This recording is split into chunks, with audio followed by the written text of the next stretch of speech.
The laughter stopped the second the door swung open, and 8 shadowy figures stepped inside.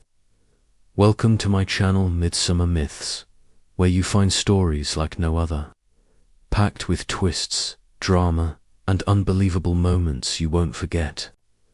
Today's story isn't just about justice, it's about the kind of justice you feel in your bones, the kind that makes you stand up and cheer, even if you've never served a day in uniform.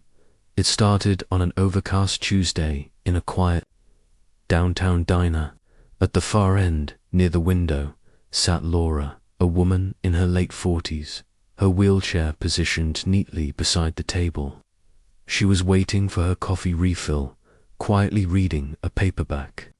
But across the room, a group of 4 local gangsters, the kind that swagger like they owned the block, noticed her at first. It was just glances, then the whispers, then the smirks.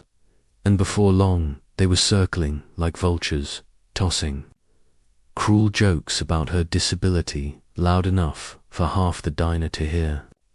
One of them, a tall man with a snake tattoo curling round his neck, leaned in so close that Laura could smell his stale cigarette breath. "Hey, sweetheart, how fast can that thing go?" he sneered, tapping the side of her wheelchair. His buddies laughed. Laura's hands trembled on the book. She'd dealt with rude strangers before, but this was different. This was targeted, malicious, and it was happening in public while everyone else pretended not to notice. The waitress looked torn, clutching the coffee pot like it was a shield. 1 or 2 customers shifted uncomfortably, but no one said anything. No one, until the bell over the diner door jingled. That's when they walked in, 8 of them, broad shoulders, clean-cut hair, wearing casual hoodies and jeans that somehow didn't hide their posture, that upright ready stance you only see in one kind of man. Laura didn't know them. The gangsters didn't know them. But I did the moment I heard their boots on the linoleum. Navy SEALs, and by the look in their eyes, they had already read the room. Asterisk, you could feel the air change. Heavy, electric, the way it does, just before lightning strikes. The SEALs didn't storm in shouting orders. They didn't have to. Their presence alone was enough to turn heads. The tallest, a man with ice-blue eyes and a faint scar running from temple to jaw, locked eyes with Snake. Tattoo, no smile, no blink. Problem here. His voice was calm, measured, the kind of tone that made you instantly aware of your own heartbeat. Snake Tattoo laughed, but it was forced now. "Nah, man, just talking to the lady. You, her bodyguard, or something?" One of the SEALs stepped closer, placing himself between Laura and the gang. He didn't answer. He didn't need to. The others fanned out, positioning themselves with military precision, one by the counter, one by the door, the rest in a loose arc that quietly boxed the gangsters in. The diner went dead silent. Even the waitress stopped pouring coffee. Laura tried to speak, to explain, but the SEAL nearest her just gave a small shake of his head. A silent "we've got this." Then came the pushback. Gangster number 2, a wiry guy with a gold chain, stepped forward, puffing up his chest. "You think you're tough 'cause you got your little crew. You don't know who you're messing with." The SEAL's lips curled just enough to be called a smile. "You first." What happened next didn't involve a single punch. Not yet, but it was psychological warfare at its finest. The SEALs began asking questions. Quiet questions, about what these guys were doing here, why they thought it was okay to harass a disabled woman, what their mothers would think. Each word was a scalpel, slicing away at their bravado. Snake Tattoo tried to play it cool, but I could see his shoulders tightening. These weren't ordinary men.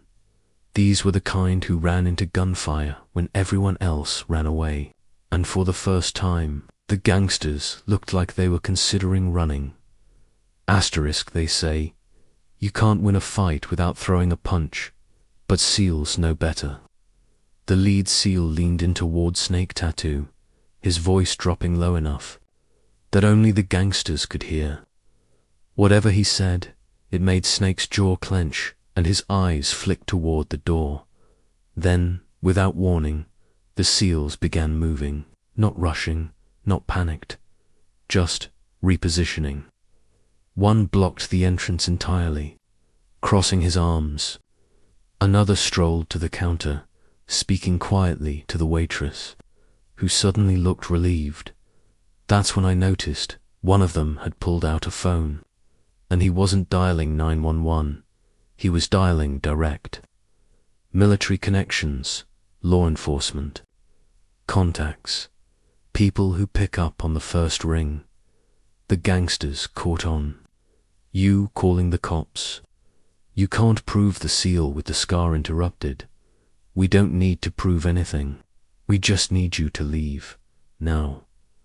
But they didn't move. And that's when things changed. One SEAL stepped forward, knelt by Laura's wheelchair, and said loud enough for the whole diner to hear, "Ma'am, are you okay?" Laura swallowed hard. "No, I'm not." The reaction was instant.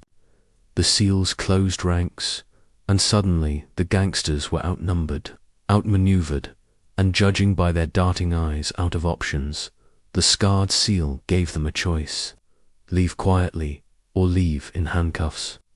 And to drive the point home, he nodded toward the window where two police cruisers were now pulling up. Asterisk, when real warriors move, the rest of the world just tries to keep up. The gangsters tried to bluff their way out, but the SEALs didn't flinch. As the officers entered, the scarred SEAL explained calmly, clearly, exactly what had happened. No embellishment, no theatrics. The cops took one look at the security camera above the counter and nodded. In less than 2 minutes, the gangsters were cuffed and being walked outside. But the SEALs weren't done. They escorted Laura out, one on each side, carrying her bag and making sure she was safely in her van. The scarred SEAL handed her a card. "Call that number if anyone bothers you again, day or night." Inside the diner, the atmosphere shifted. From tense to electric relief, the waitress poured free coffee for every SEAL. Someone started clapping, and before long, the whole diner joined in. Asterisk, they didn't just walk into a diner that day, they walked into a story people would tell for years. Weeks later, word got around that the gangsters had skipped town entirely. Turns out, when 8 Navy SEALs decide you're a problem, you stop being a problem. Laura kept the card the scarred SEAL had given her, though she never needed to use it. Just knowing it was there was enough, and the diner business boomed. Locals came not just for the food, but for the story. The day heroes in hoodies reminded everyone what real courage looks like. How did you like this story? Let me know in the comments below. And don't forget to like this video and subscribe for more incredible stories from Midsummer Myths.